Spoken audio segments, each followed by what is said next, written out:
know it.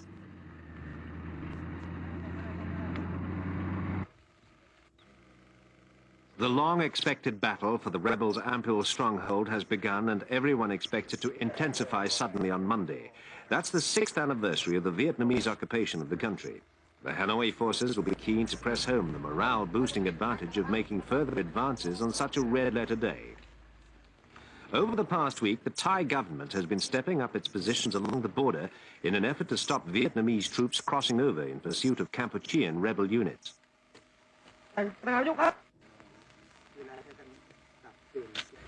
Up to 100,000 people have fled Kampuchea in recent weeks.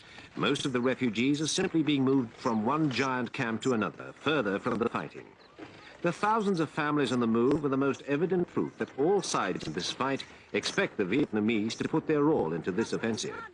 Son San, one of the resistance leaders, says the battle for Ampil may well decide whether the anti-Vietnamese forces survive as a realistic threat to Hanoi's plans, and whether their hopes for a return of their homeland are any more realistic.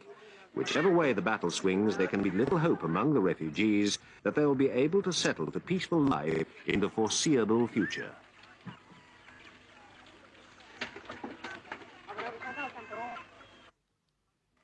The hospital that was crowded with casualties just a few days ago is empty now.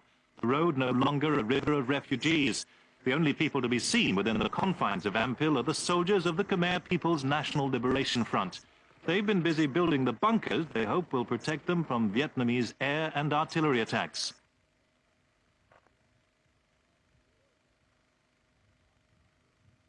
While the last of the civilians moved towards the Thai border and the comparative safety of Red Cross camps, Ampil was being prepared for what the KPNLF are sure will be the decisive battle for control of the border region.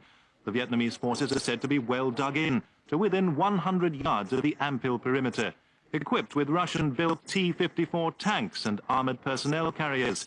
Thai observers also believe that the Hanoi government has spared a few of its precious helicopter gunships for the assault. The men of the KPNLF can only wait for the inevitable attack to begin.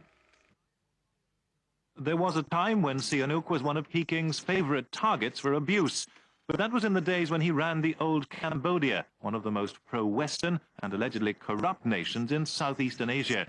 Now the one-time monarch is one of the most vociferous opponents of China's feared and hated enemy in the region, Vietnam. Li Xianyan is the man who personifies the new pragmatic policy of the Chinese, and his attitude is, my enemy's enemy is my friend.